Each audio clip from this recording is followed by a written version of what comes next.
Hello and welcome to Building a Better South Africa Together, a web series that speaks to a range of leaders from the private and public sector, as well as civil society, to look at how we can build a South Africa that works for everybody who lives in it.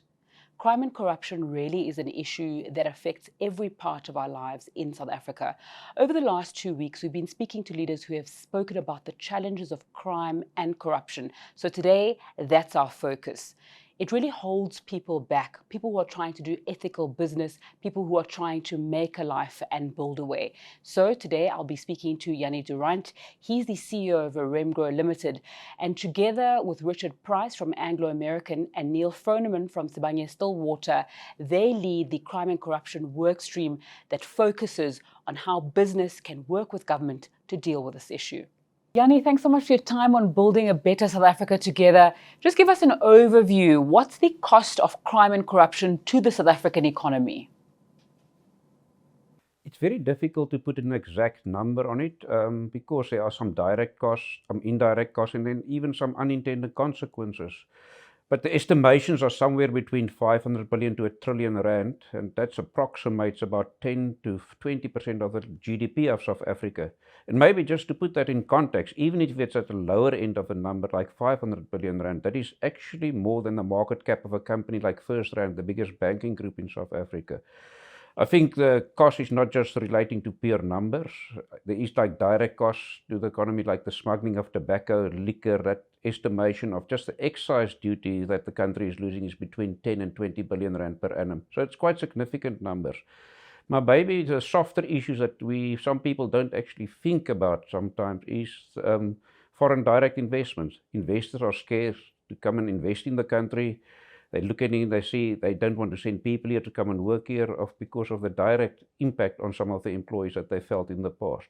But I think if you actually bring it back to the local, from a local point in South Africa, I think it's the moral of the people. I mean, if you actually encounter crime each and every day in your working life, the moral compass of South Africa is going downwards and the people don't feel safe. What we've seen in the past, skilled labor leaving the country, being directly impacted by crime, and that you can't really put into numbers. So I think 500 billion is a low end, trillion is maybe even also a low end of the skills shortage, foreign direct investments that we don't get into the country. So the impact on the economy in SA is significant in my opinion. And then with those direct and indirect costs to South Africa, it's not something that you can tackle as the private sector alone or as the public sector alone. How do you work with business and government as well to tackle this issue of crime and corruption? Yeah, you're absolutely right. We as business don't live on an island. The government doesn't work on an island, and you need collaboration between them, between the state, business. We're all partners in South Africa. We all want South Africa to prosper. And so we've established these work streams, Business for South Africa, under the leadership of some very senior business people. We've established 3 work streams. Really, it comes down to the crunch of what's happening in South Africa, the energy crisis that we've got with load shedding that we all know about. Then the second one, logistics, moving things along the roads, the railway lines, the ports, harbour. If you're manufacturing goods in South Africa, you need to get it to the ports to export. And we're also an import economy. We also need to, from the harbours, we need to get it to the heartland of South Africa, Gauteng, etc. So it's all very critical, those 2 work streams. But sometimes people forget about the crime and corruption impact on that. I mean, we all know about what happened at Eskom and the corruption there. We all know about what's happening on the railway lines, copper theft, things, the rail trains not running. So all of these things are interrelated, and you can't see them in isolation. That is why the crime and corruption work stream was also established to help Eskom, to help the logistics side, to help Transnet to lessen the impact of crime and corruption. So that's why we've established these 3 work streams, all got a huge impact on the economy. And we as business say, where can we help? We're not good at everything, but there's certain things that we can bring to the party to help government on these 3 work streams. Jannie, maybe you can give us the insight as the co-chair of the crime and corruption work stream on some of those initiatives to tackle the issues you've spoken about when it comes to crime and corruption.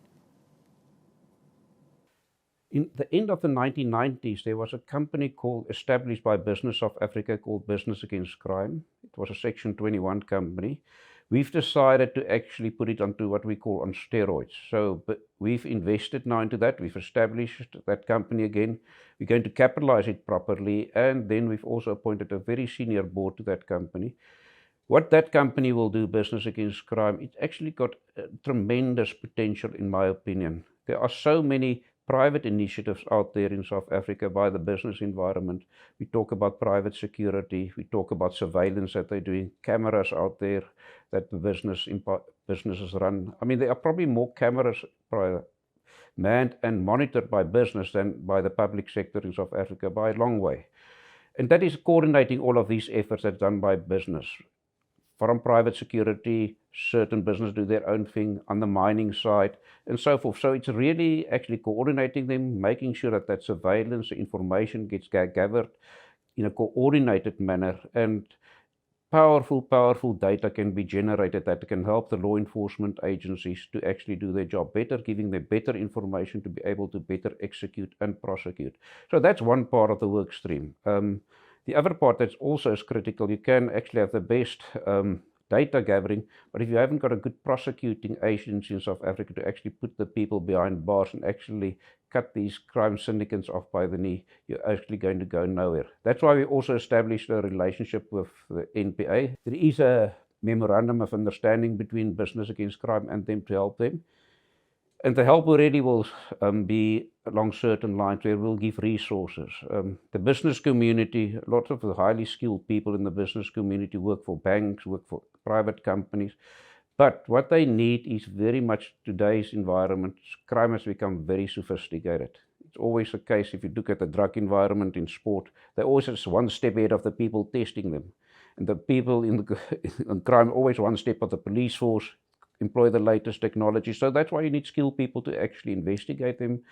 And one of the things that we've decided to establish in partnership with the NPA as a business environment is what we call a forensic laboratory. And it's not something that you will see on TV. It's really interrogating databases, interrogating servers, interrogating cell phones, because that's how crime syndicates operate here. They also use the latest technology, cell phones, as we know. They're even blocking cell phone signals. To be able to give that capability to the NPA to help them gather the information, actually prosecuting the files. This is one of the things that we actually, on a cutting edge on the world, on a global basis. It's not really done before in any other jurisdiction, so it's something that we probably will be piloting. As we've done in many things in South Africa, which we can be proud of. I mean, prepaid was developed in South Africa in my early days when we were invested in Vodacom. So a lot of these things, we underestimate the power of the South Africans in that respect. I want to emphasize that this is actually also very critical that the NPA be seen as independent from this capabilities from business. So business won't have no influence on who gets prosecuted, who they investigated. It's just a capability that we will provide them with. And the reasoning behind that is, at this moment, if we establish a private capability like this, we will be able to employ people, get them from the private sector, young, techno-savvy people that can actually come and work in these laboratories and do that. A little bit like in the old days in some other countries, come to this place, get a lot of experience, do your national service for the country, and then go back into the private sector. So that is the idea behind it. We've made good progress on that. So we're quietly confident that that will be a success. All right, so you were speaking about the initiatives that you've implemented. How do you measure results and how do you know that they are working as they're being implemented? I'm always careful not to overpromise and underdeliver, so I must then qualify my answer a little bit. Some of the things that we've done so far in this journey are quite confidential, as you can appreciate, because it involves crime and intelligence and so forth. But I think it's early days, but clearly success will be measured by the number of prosecutions that we do. If we can break some of these smuggling networks, we're talking about tobacco, which we all know about how much the fiscus is losing. There is some liquor smuggling. We all know about the gold smuggling, illegal mining. All of these, let's call it crime syndicates, will be measure of success. One of the big things in the South African context as well on the logistics side is copper theft. I mean, really paralyzing some of the railway lines if we can break some of those syndicates. So it will be measured on a very, very granular basis, zeros and ones. If we harm people, can we stop the crime? Can we do these things? And can we put them through the course and in jail in cooperation with the police force? If we're speaking about cooperation, earlier on, we were highlighting that business and government are working together to tackle this problem. How do businesses outside the Business for South Africa umbrella also participate and make sure that they are dealing with crime in their own way? And even beyond that, people watching, ordinary people like you and maybe not like you and I, how do you go outside of the business umbrella and work on that issue of crime and corruption? I think it's a critical question, and we're not an exclusive group. We want to be inclusive. So we've invited all businesses to participate. And I must say, I've been very proud and surprised of the willingness and the cooperation we're getting, and the people phoning us to help us and say, they've got this initiative running, they're doing that, how can they help? I mean, I was actually astonished about how many initiatives are out there by the private enterprise in South Africa. And not just private enterprise businesses, we also want to reach out to some of your NGOs, some of these civil societies, defend our democracies, and also that they and their members can help us. I mean, it should be a joint effort by everybody. Business can't do it on its own, as I rightly said at the beginning. So the more people we get involved, the more people working together, the better and effectiveness we can be. Every person out there on the street is actually a camera. Everybody's got a cell phone nowadays. Everybody can observe. And if we can gather that information in a coordinated way, I think we'll be able to build up a powerful database and surveillance across the country. So it should be every person on the street should have that responsibility to report crime if they see something wrong. I think that is absolutely critical. I mean, to be quite frank, I think the moral compass of South Africa is on a tipping point. I just saw in the press again recently where a truck was robbed, the driver was shot dead, and then the people actually looted the truck. So these are the things that we must stop, and that is where civil society, the people on the ground, can play a tremendous role in actually helping us in this regard, that we can get the moral compass of South Africa back on track. People will leave the country if that is the case, and we need to stop that. We need to make the people proud of what we've done here, proud of the country, and proud of what we can achieve together as a nation. And we, as business and with this initiative, we can only play a small part. If, as I rightly said at the beginning, we're not on an island here. We need the cooperation of each and everybody to make a big difference. We start small. It's like little baby steps in the beginning, but hopefully this can become a little bit of a tsunami going forward to fight crime and corruption. What's the importance of businesses being responsible corporate citizens and looking beyond profits in a South African context where we're trying to deal with issues like crime and corruption? Absolutely critical. I mean, we don't live on our own. We do pay taxes. We do certain of these things. But if you think about it, 80% of South African taxes are only paid by 5% of the population. And we need to broaden that base. And that is why we need to get more inclusive, get more people involved in the economy. And that is the responsibility of people that employ people, create jobs. And it's not just big business that creates jobs. Small businesses actually are the biggest job enablers in South Africa. So we need to be supportive of them, actually get the dignity back for people, that they've got a job, that they've got something to look forward to, that they go at work in the morning. And I think that is the critical role that business can play. Profit is one aspect, but you're part of a broader community, you're part of a broader stakeholder group. And that is why some of these things that we do as businesses, I do this for free. I mean, 120 CEOs have signed pledges as well to do it for free. And we're all working together to make a difference. And I think it's important to realize that we get nothing out of this, but at the end of the day, hopefully South Africa can benefit from that. And South Africa needs business. South Africa needs a great public sector. South Africa needs great SOEs, but also need a population that is actually believe that we can achieve this all together. Jannie, you kept on referring to this moral compass in South Africa that you say is on the precipice. And one of the things that crime and corruption does is it robs people who are trying to do business ethically, because sometimes they'll get cut out of deals because they don't want to be corrupt. With this challenge of the moral compass and then people wanting to succeed at work, what kind of advice would you give to a small and medium business owner or even a large business which finds itself in a precarious situation where they're asked to do something that's in a gray area or that may be corrupt? The easy answer is always say no. When you don't feel comfortable about it, say no. We've always got the saying, if you don't want to be published on the front pages of the Sunday Times or the newspaper, don't do it if you feel uncomfortable, because inside your gut feel you know something is wrong. I mean, unfortunately, I mean, business is not clean, and we have to acknowledge that, and we have to actually look at ourselves. I mean, we've seen many scandals out there from business, and we need to be as vigorous as ourselves to actually condemn them of what has happened out there. Our colleagues that has done things wrong, they also need to be prosecuted and brought to task.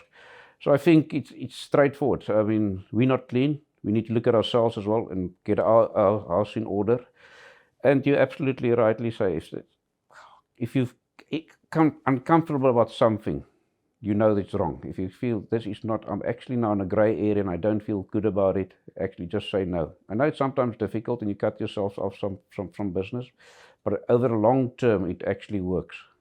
This meeting and this working together of business and government seems extraordinary. I'm not sure if we've seen something at this scale before. People determined to make South Africa work for everybody, to build a better South Africa together. I know you said you don't want to be pegged to timelines, but with this kind of effort, when do you think that we can really begin to see a turnaround and the results broadly outside of crime and corruption in these efforts that are being made by business and government? Yeah, I think it's probably something quite unique on a global basis, this cooperation. But I think South Africa has come to a point where we acknowledge that we've got a problem. And I think that's the first thing. You need to acknowledge you have a problem before you can do something about that. And I think we've identified 3 problem areas. As I said, logistics, the energy, and crime and corruption. Energy has made made some good progress. They've got certain very hard targets that they're achieving, and some of them are achieving ahead of schedule. On the logistics side, things is also a little bit early days, and on some of these corridors to make them working, but there is progress being made. And then on the crime and corruption things, we're also making some good progress in putting the system in place. Remember, we started from a zero base, so it's getting things back in order, building a business, and that's not like a 2020 cricket game, it's more like a 5-day cricket game. These things do take time, and if you want to do it properly, you need to get the correct structures in place. So if you ask me, I think on the 3 workstream, energy is making very good progress, logistics is getting there, and on the crime and corruption, we're probably a little bit behind the rest, but we started from scratch. So, but we're quite confident we will want to catch up, and we think we will make a difference, not just over the long term, but even on the short term. We're looking at certain actions and wins that we can actually achieve in the short term, and we're going to do that. All right, we've spoken and we've spent a lot of time speaking about the negatives and the challenges that are there. So when these are all dealt with, what is that better South Africa? What does it look like? What does it look like in terms of our economy, in terms of jobs, in terms of logistics and energy as well? If you look at the statistics, I mean, 60% of the youth are unemployed at the moment. We need to change that. And you need GDP growth of at least 5 to be above 5% to really make a dent in the unemployment numbers of South Africa. So if you just take crime and corruption, if we can make the 10% or the 500 billion, I mean, that will create a GDP growth above 5%. So that will make a huge difference on the unemployment numbers in South Africa. I think clearly, if we can achieve some of these things as well, I mean, you make South Africans proud again of the country. You actually, as we talked about the indirect costs, we will actually get people to come and invest in the country, not on a short-term basis, but on a long-term basis. I think the most underestimated effect that we have is, if you look at the tourism industry in South Africa, I mean, it's like old numbers, but for every 1 tourist, you create 10 jobs. If we can create a safe and secure environment in South Africa, imagine the number of tourists that we can actually get to South Africa. And really, tourists are so directly affected by crime. If you get one tourist being attacked at the Kruger Park, I mean, that story goes global. So the negative publicity that you get about that is tremendous for our country. So if we can make just that and recreate that industry, we should be one of the top destinations in the world, because of our beauty of our country, of what we've got, the diversity of the country. I think we just got an unbelievable potential in that area. Jannie Durand, thank you so much for your time on building a better South Africa today. Really appreciated your insights and just understanding of what's happening in the work that's being done in the crime and corruption work stream in order to deal with the challenges. Thank you so much. You're more than welcome. Thank you. Really appreciated. And I think we're going to continue this conversation, but zoom in and take a look at the rule of law with Richard Price, who's the Legal and Corporate Affairs Director at Anglo American next week. Do stay with us on Building a Better South Africa together.